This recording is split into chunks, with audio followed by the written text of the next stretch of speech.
오늘은 특별하게 기아의 커넥티드 홈이라는 기아 전용 부스에서 이번 방송 전해드립니다.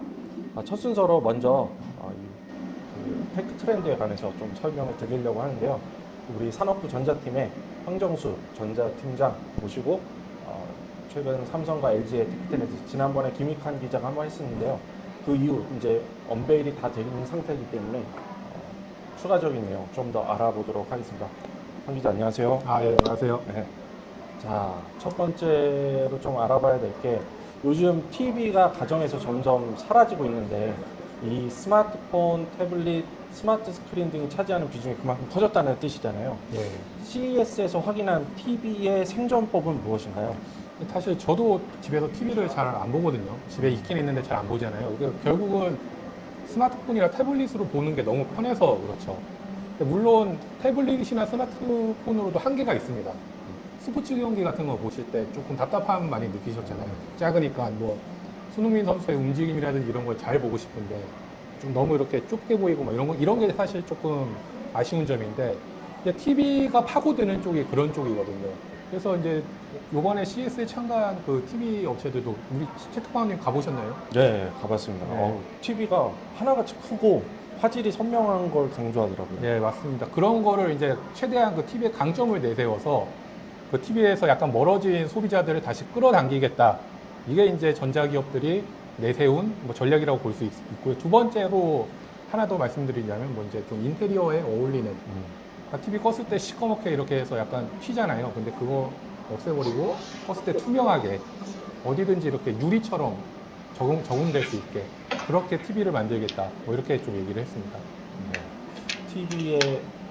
TV의 성능을 고도화하기 위해서 네. 이 전용 AI 반도체가 굉장히 중요해진 것 같아요. 네, 맞습니다. TV 전용 AI 반도체는 어떤 역할을 하나요? 예, 그래서 그 말씀하신 것처럼 이제 TV 기능을 고도화하는 게 중요해지잖아요. 삼성에서는 그래서 어떻게 얘기를 했냐면은 이번에 TV란 말을 안 쓰고 AI 스크린이다. 이렇게 얘기를 했거든요.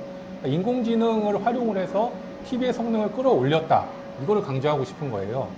그래서 첫 번째는 이제 저화질 콘텐츠도 8K, 그러니까 최고 화질인데 그걸로 이렇게 자동으로 업그레이드 되는 기능을 넣었습니다. 이게 이제 AI 반도체를 TV에 넣어서 그 반도체가 그런 역할을 할 수 있게 한 거고요.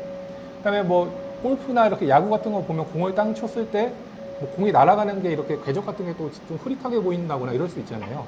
아니면 특정 부분을 정말 뚜렷하게 보고 싶을 때 그 AI 반도체가 그런 쪽으로 이렇게 좀 부드럽게 영상을 다듬어 준다거나 이런 기능을 하는 칩을 이렇게 자체 개발해서 TV에 넣고 이거를 그 TV의 핵심적인 마케팅 포인트로 얘기를 했습니다.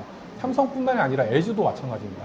LG도 그래서 새로운 AI 칩을 넣고 TV에다가 그 기능이 뭐 전작 대비 뭐 40% AI 기능이 향상됐다. 이런 식으로 좀 마케팅 포인트를 잡고 있습니다. 네. 그리고 또 TV에서 또 하나 중요한 화두로 떠오른 것이 바로 운영체제 OS인데요. OS가 중요해진 이유는 무엇이고 또 삼성과 LG는 어떤 전략을 취하고 있는지 좀. 안드로이드에 어떤 앱이 많이 이렇게 새로운 서비스가 있고 그거에 따라서 스마트폰을 잘 활용하고 편하게 활용할 수 있고 이런 게 정해지잖아요. TV도 마찬가지거든요. TV도 요즘에 다 인터넷하고 연결돼서 스마트 TV라고 많이 불리잖아요. 그거를 이제 구동하는 그런 뭐라고 표현해야 되죠? 시스템, 그게 OS인데 삼성은 이제 타이젠이라는 OS를 쓰고 LG는 웹 OS라는 그 OS를 씁니다. 그래서 왜 또 OS가 중요해지냐? TV가 아까 말씀하신 것처럼 모든 가전을 다 연결하는 허브 역할을 하게 하겠다. TV를 통해서 뭐 냉장고도 연결을 하고 뭐 에어컨도 연결을 하고 TV를 통해서 이렇게 컨트롤하고 이렇게 하려면은 OS가 점점 중요해집니다. 그래서 이 OS를 업그레이드해서 TV의 성능을 높이는 거에도 그 기업들이 정말 노력을 많이 하고 있고요. 이번에 삼성 같은 경우에는 OS에 이제 그 TV에 각각의 계정을 만들어 놓고, 그러니까 예를 들어서 최진석 특파원 계정, 뭐 황정수 기자 계정 이렇게 만들어 놓고 그 계정별로 자기에 딱 맞는 서비스 같은 걸 이렇게 넣을 수 있게 이런 기능도 이렇게 넣었다고 하고요. 그다음에 그런 게 이제 계속 축적이 되면은 아까 전에 말씀드린 것처럼 TV에 AI 기능이 들어가 있잖아요. 이 AI 기능이 예를 들어서 최진석 특파원이 뭐 영어 다큐멘터리를 많이 본다. 그럼 그런 것 중에서 또 최적의 또 콘텐츠를 추천을 해주고 이런 기능들이 TV에 들어가게 됩니다. 그렇군요. 우리 넷플릭스 볼 때 네. 우리의 그 영상 보는 패턴을 파악해서 추천해 주잖아요. 그런 거하고 비슷한 거죠. 비슷하네요. 네, 이제 TV가 이제 그 기기 자체가 그렇게 이제 그 사용자들의 패턴을 파악을 해서 추천을 해준다는 거죠. 네.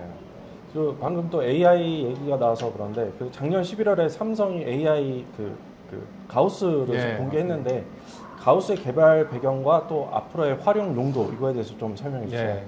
가우스는 그러니까 AI인데 쉽게 표현하면 말씀드리면 뭐 챗 GPT 같은 게 이제 삼성에서 개발한 챗 GPT다 이렇게 볼 수 있을 것 같고요. 어제 그 삼성 대표이사께서 이렇게 기자간담회를 했는데요. 뭐 10년 이상 삼성은 AI를 개발을 했고 그 결과가 요즘에 나오고 있는 거다 이렇게 얘기를 했습니다. 그러니까 쉽게 얘기해서 뭐 챗 GPT 뭐 이런 거 업무에 활용할 수 있잖아요. 그래서 첫 번째 기능은 이제 삼성 직원들이 회사에서 일을 할 때 그 삼성 가우스를 활용을 합니다. 그래서 뭐 예전에 썼던 뭐 보고서를 막 불러다 줘. 아니면 우리 뭐 그렇게 보고서 양식 같은 거 있잖아요. 그걸 뭐 자동으로 끌어다 준다거나 과거에 썼던 그 데이터베이스에 저장돼 있던 보고서를 끌어다 준다거나 이런 게 있고 두 번째는 이 가우스가 이제 기기에 탑재가 되는 거죠. 기기에 탑재가 돼서 생성형 AI 기능을 하게 되는 거죠. 예를 들어서 뭐 뒤에도 뭐 말씀드리겠지만 삼성 로봇한테 뭐를 물어봤을 때 답을 주고 이런 거에 그 생성형 AI 기능이 들어가는데 삼성 가우스를 활용할 수 있게 되는 거죠. 그러니까 이런 걸 통해서 그 소비자들한테 초개인적인 그러니까 맞춤형 경험을 주자 뭐 이런 거를 좀 강조를 하고 있습니다. 네, 맞습니다. 그 방금 얘기한 얘기도 했는데 전시회 이번에 CES에서 빼놓을 수 없는 게 로봇인데요. 예. 이 삼성전자는 이번에 AI 로봇 블리를 예.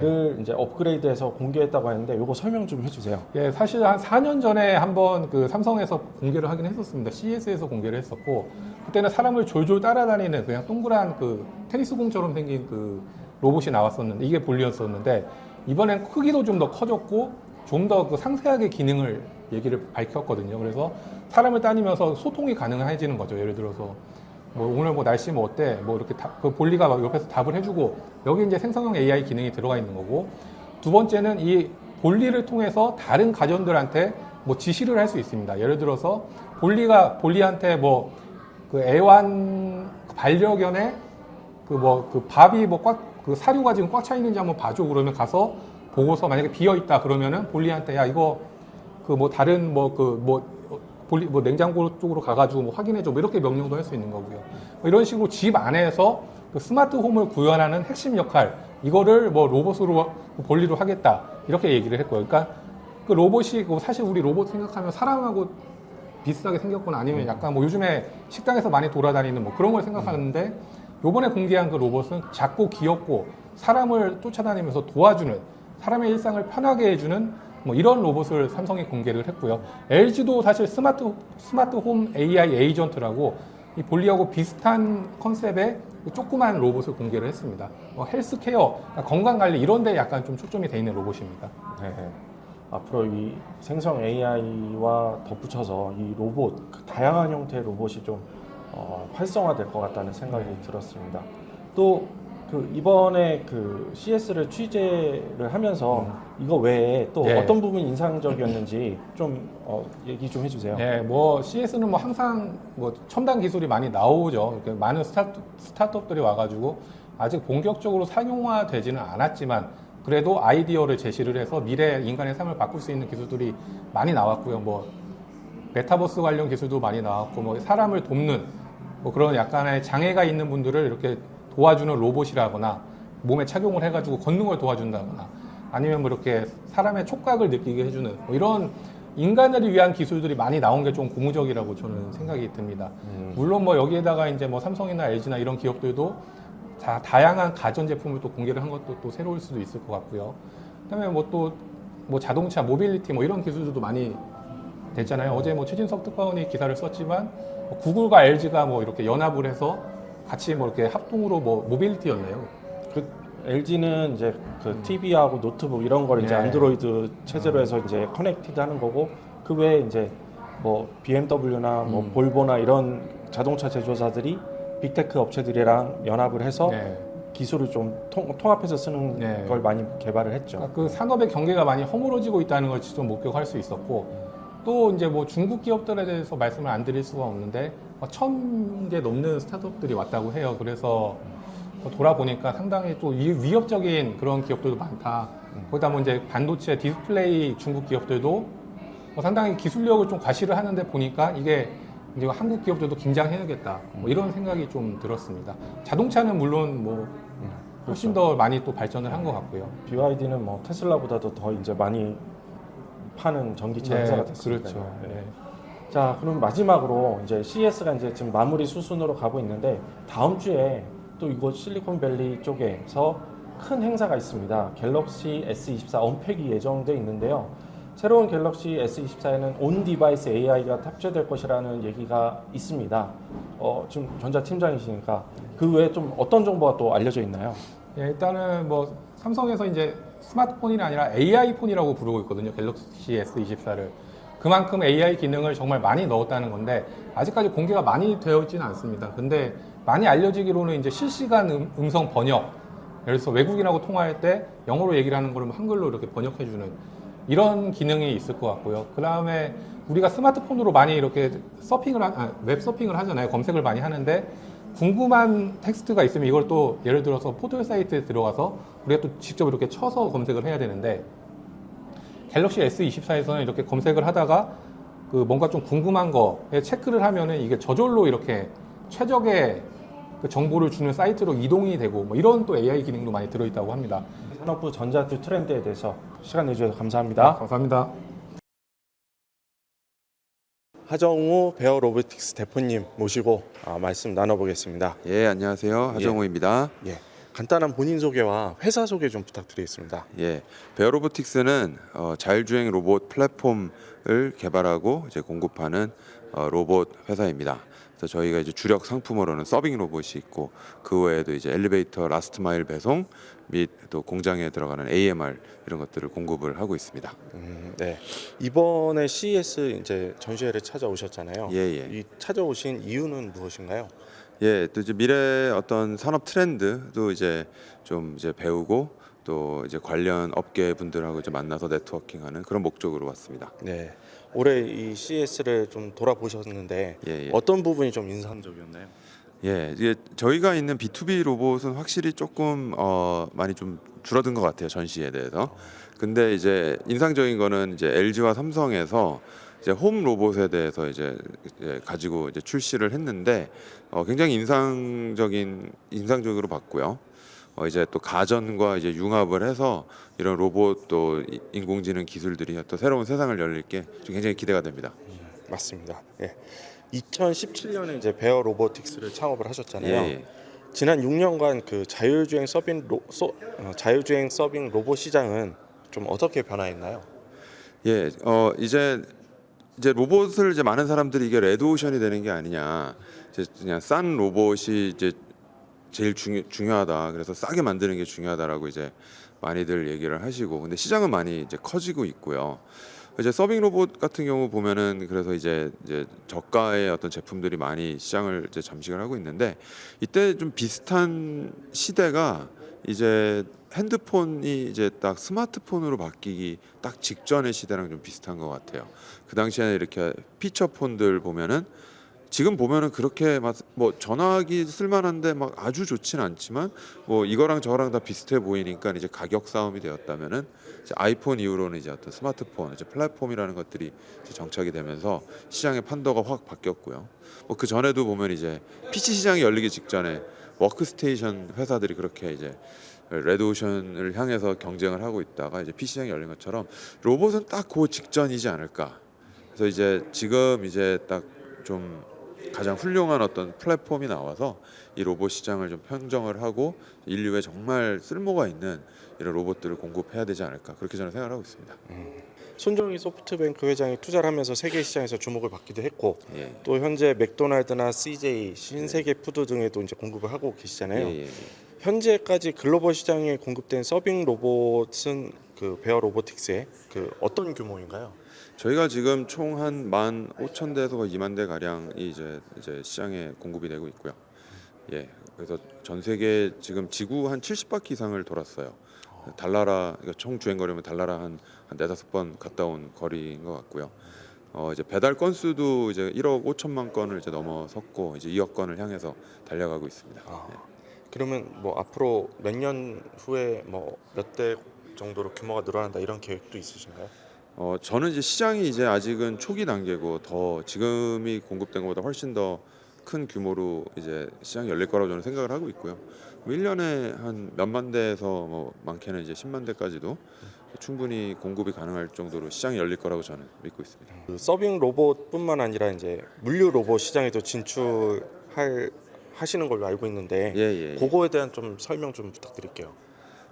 제가 이런 물류 현장, 제조 현장을 가보니까 이미 뭐 다른 로봇들이 많이 활용이 되고 있더라고요. 저희는 이제 서빙 로봇으로 시작을 했는데, 근데 어떤 가장 기본적인 이런 로봇 기술 자체, 어떤 자율 주행 기술이라든가 이런 뭐 사물 인지 능력, 인공지능 이런 능력들은 저희가 좀 많이 앞서 있다라는 느낌을 받았어요. 그래서 의외로 지금 저희가 그쪽으로 시작한 지 얼마 안 됐는데 세일즈가 굉장히 빠르게 올라오고 있습니다. 그래서 우리가 이제 식당 밖에 벗어났더니 식당 밖은 좀 더 쉽구나 그런 생각이 들었습니다. 예. 저희가 지금 시리즈 C 진행하고 있고요. 지금까지 누적으로 한 1,500억, 그러니까 환율에 따라서 계산이 좀 다를 텐데 그 정도라고 생각이 되고, 이번에 추가로 한 800억 정도 더 투자 유치를 할 계획입니다. 그럼 종료 시점은 이제 거의 마무리 중에 있습니다. 그래요? 그럼 시리즈 C가 이제 거의 마무리 돼가고 있는 거네요. 예, 맞습니다. 알겠습니다. 올해 2024년의 계획 그리고 중장기적인 회사의 목표와 비전도 좀 알고 싶습니다. 예. 일단은 저희가 그동안은 이제 R&D에도 많이 투자를 했고요. 그렇기 때문에 어떤 기술력이나 제품의 어떤 완성도나 이런 면에서는 좀 많이 앞서 있다고 생각을 합니다. 이제는 이제 글로벌리 영업을 이제 확대를 해서 이제 시장을 이제 확대를 하는 게 어떻게 가장 큰 목표고요. 그리고 이제 저희가 처음으로 이제 들어가는 이제 라스트 마일 배송이나 이런 물류 그 산업 시설 AMR들 쪽에도 이제 제품 개발을 더 하고, 그것도 이제 또 세계 시장에 잘 이제 풀어야 될 거고, 저희가 이제 추구하는 바는 아까 말씀드린 것처럼 이제 단순히 어떤 로봇 한 단제품을 만드는 거를 넘어서서 로봇의 어떤 그냥 공통 플랫폼으로 전 세계의 어떤 서비스 로봇 시장을 잘 서포트할 수 있는 그런 기업으로 성장해 가고 싶습니다. 네, 알겠습니다. 그 CS를 둘러보니까 전 시장을 정말 많은 스타트업들이 비즈니스 기회를 창출하기 위해서 참가한 것을 볼 수 있었는데요. 그걸 보면 좋은 기술과 아이디어가 있어도 이걸 잘 알려야지 기업이 또 기회를 잡아서 성장할 수 있잖아요. 베어 로보틱스는 어떻게 기업의 이 매력을 초창기에 세상에 알리고 이렇게 성장할 수 있었나요? 뭐 저도 엔지니어기도 하고 저희 이제 공동 창업자들 중에 이제 훌륭한 엔지니어들이 이제 많이 있었거든요. 그래서 뭔가 기술력을 확보하고 뭘 만드는 거는 이제 잘 할 수 있었는데, 저희가 그래도 다른 스타트업보다 좀 더 빨리 시작을 할 수 있었던 거는 제가 엔지니어지만 이 시장에 대한 어떤 경험을 하게 됐다라는 게 가장 큰 요인이었던 것 같아요. 제가 이제 식당을 오픈을 하면서 식당에서 서빙도 하고 요리도 해보면서 이제 시장에 뭐가 필요하겠구나라는 가장 그 근본적인 그 고찰을 통해서 어떻게 보면은 이 시장을 어떻게 공략해야 될지에 대해서 크게 고민을 많이 안 했던 그런 것들이 저에게는 좀 많이 장점으로 다가왔던 것 같습니다. 네, 알겠습니다. 지금까지 하정우 베어 로보틱스 대표님과 말씀 나눠봤습니다. 대표님, 감사합니다. 네, 라스베가스 CS 현장에서 생방송으로 전해드리고 있습니다. 앞서 지금 그 하정우 베어 로보틱스 대표 인터뷰에도 좀 끊김이 있었던 것 같은데, 그거는 온전한 풀 버전으로 다시 재업로드를 할 거니까 그거 나중에 참고하시면 좋을 것 같습니다. 양해 부탁드립니다. 자, 이제 다음 순서로 오늘의 기조연설에 대해서 좀 설명을 드리겠습니다. 오늘 기조연설이 꽤 있었는데요. 월마트, 그리고 인텔, 그리고 한국 기업 HD 현대의 기조연설이 있었는데요. 하나씩 설명을 드리겠습니다. 가장 관심을 많이 받았던 것이 HD 현대 정기선 부회장의 기조연설이었는데요. 1시간 정도 진행된 곳에 직접 다녀왔는데 기대 이상으로 다양한 내용과 콘텐츠들이 있어서 굉장히 인상이 깊었습니다. 일단 요약을 해서 말씀드리자면 이제 이 HD 현대가 글로벌 1위 조선사이자 건설사인데 이 회사가 앞으로 AI와 디지털 첨단 기술, 로봇 기술 등을 다 융합해서 지금과는 확실히 다른 미래지향적인 건설과 조선업을 하겠다, 이런 것이 이제 핵심 메시지였는데요. 가장 중요했던 게 이제 그 사이트 트랜스포메이션이라고 해가지고 기존과 다른 AI와 디지털 로봇 기술을 활용한 건설 현장을 만들어서 건설 혁신하겠다, 스마트 건설하겠다. 요게 이제 위험 감지, 무인화, 자동화, 그리고 디지털을 통한 효율 극대화 이런 것들이 가장 많았는데요. 핵심적으로는 이제 XWISE라는 기술을 선보였습니다. 이게 이제 AI 플랫폼인데요. 장비 운용의 안전성과 효율성을 극대화해서 무인 자율 작업을 할 수 있게 하는. 그래서 2030년 정도 지나면은 상당히 무인화를 이룰 것이라고 이제 선언을 했고요. 이 또 여기에는 로봇 기술이 굉장히 많이 들어가 있습니다. 그래서 자율 굴착기, 또 건설 장비 로봇 이런 개념도 굉장히 많이 내놨는데요. 또 이 과정에서 그 빅테크와의 그 협업도 얘기를 했습니다. 구글과 손잡고 이런 AI 기술을 같이 발전시키겠다 이런 얘기를 해서 큰 호응을 받았습니다. 자, HD 현대는 이렇게 미래를 그리고 있었고요. 그 다음에 월마트의 더그 맥밀란 CEO가 또 기자연설을 했는데요. 저희가 이제 아마존에 대해서도 그 얘기할 때도 많이 얘기가 나왔던 것이 이제 무인 결제, 그리고 배송을 드론으로 하는 드론 배송이 굉장히 그 화두였는데, 월마트도 이번에 무인 결제 시스템 스캔앤고를 좀 더 확대하겠다 이런 얘기를 많이 했고요. 그리고 그 스캔앤고 매장을 앞으로 월마트가 더 활성화해서 이런 무인 매장을 만들고, 이 무인 매장이 좋은 게 뭐냐면 굉장히 쉽고 빠르게 계산과 그 결제가 이루어지니까 빨리 이동할 수 있다, 드나들 수 있다 이건데요. 이걸 많이 늘리겠다. 그리고 또 드론 배송은 지금 월마트가 텍사스주 댈러스에 허브를 짓고 지금 배송 시험을 하고 있는데요. 이걸 내년 말까지 전체 가구의 75%의 드론 배송 시스템을 완료하겠다. 그래서 지난 몇 년간 이 드론 배송에 대한 연구를 많이 해왔기 때문에 지금이라도 당장 15분 만에 배송을 어디든지 할 수 있다, 이런 자신감을 보이기도 했습니다. 그리고 이 월마트는 마이크로소프트와 이런 AI 관련된 협력을 한다고 해서 사티아 나델라 CEO가 등장해서 이 월마트의 AI 기술에 대해서 이제 지원 사격을 해주기도 했습니다. 또 나델라 CEO는 이번에 CES를 찾아서 한국 스타트업들도 몇 곳을 둘러봤거든요. 그래서 해당 스타트업들이 또 관심을 받는 등 다양한 이슈가 있었습니다. 자, 마지막으로 팻 겔싱어 인텔 CEO도 기조 연설을 했는데요. 인텔 CEO 이 팻 겔싱어는 그 기조 연설이라기보다는 대담 형식으로 이걸 했는데요. 그리고 기술은 얼마 전에 뉴욕에서 반도체나 이런 걸 신제품을 다 내놨기 때문에 그거보다는 AI의 기술의 뭐 방향성 이런 거에 대해서는 얘기를 많이 했습니다. 근데 AI의 긍정적인 측면을 좀 강조했고요. 놀라운 선의의 힘을 발휘할 수 있게 하겠다. 그래야 한다. 그리고 AI가 새로운 시장을 탄생시키고 인텔 비롯한 이런 AI 선도 기업들이 거기서 좋은 성과를 거둘 것이다. 이런 식으로 얘기를 했습니다. 자, 기조 연설은 이렇게 주제를 좀 꼽아볼 수 있을 것 같고요. 자, 이제 마지막으로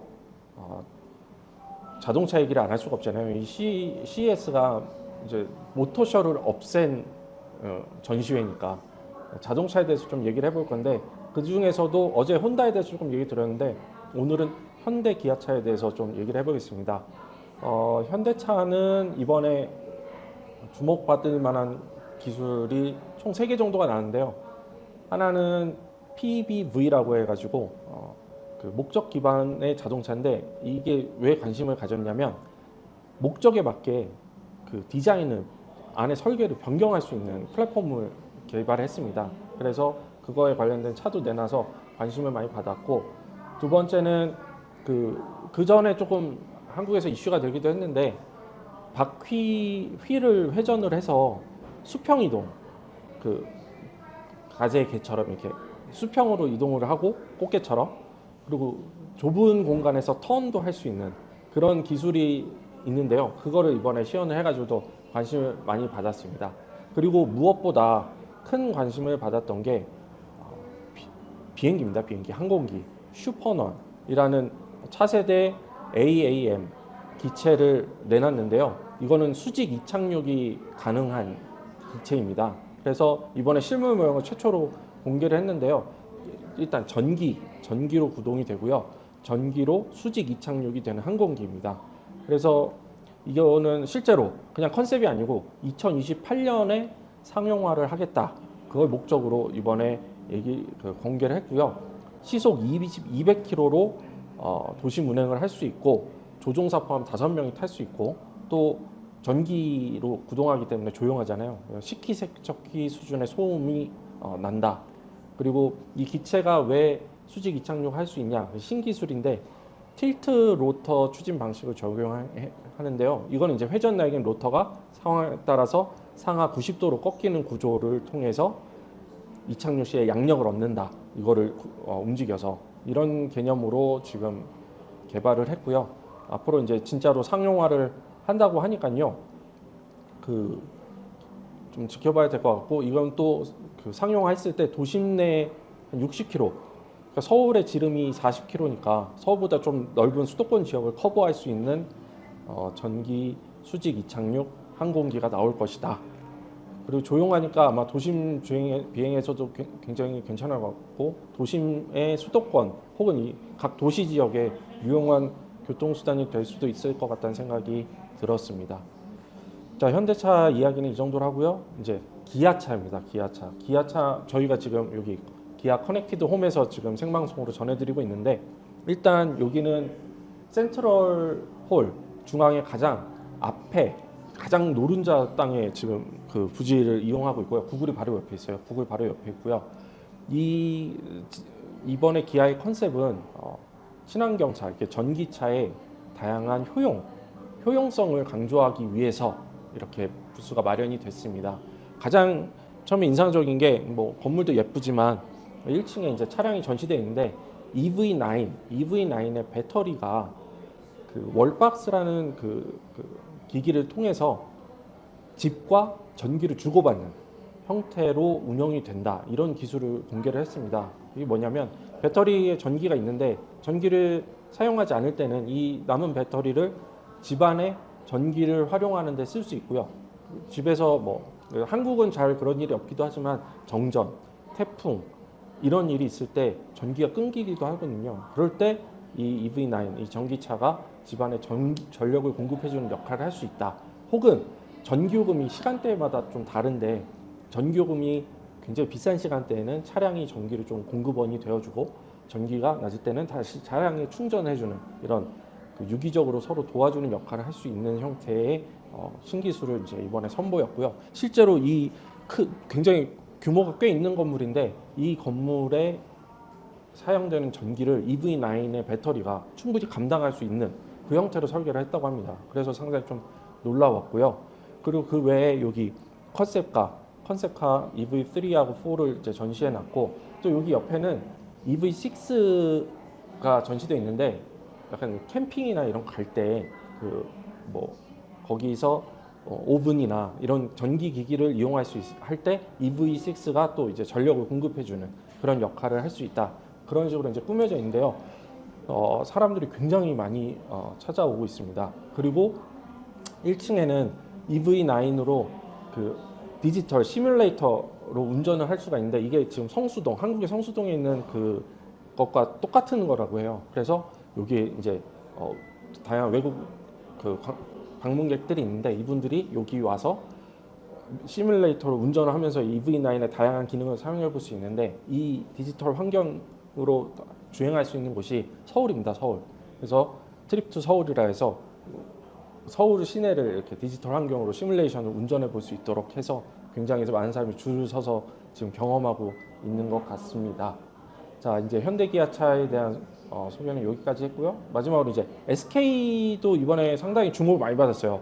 원더랜드라고 해서 저 센트럴 홀 안에 마치 작은 놀이 시설처럼 놀이공원처럼 꾸몄는데 뭐 다양한 기술, 뭐 반도체와 이런 기술을 소개하는 건 물론인데 가장 또 사람들이 흥미롭게 봤던 게 그 AI 기술이 적용된 AI 포춘 텔러였는데요. 타로 카드를 선택하면 캐릭터에 맞게 본인이 얼굴이 생성되는 서비스인데 사람들이 굉장히 이제 구경하다가 재미있게 이거를 활용할 수 있는 시설이었습니다. 그리고 또 그 외에 이제 그러면서 뭐 반도체 기술도 보고 그 옆에 이제 LG전자에서는 미래 모빌리티 컴세트 알파불이라는 차량도 구경할 수 있었고요. 이렇게 센트럴 홀에는 한국의 기업들이 굉장히 크고 멋진 전시 부스를 차려서 또 방문객들의 눈길을 끌었던 것 같습니다. 자, 오늘 준비한 순서는 여기까지고요. 생생한 정보를 전해드리려고 정말 PD분하고 저하고 열심히 돌아다녀서 담은 정보였는데 도움이 되셨는지 모르겠습니다. 자, 그러면 오늘은 여기까지 하고요. 저희는 내일 같은 시간에 또 생방송으로 찾아뵙도록 하겠습니다. 지금까지 시청해 주셔서 감사합니다.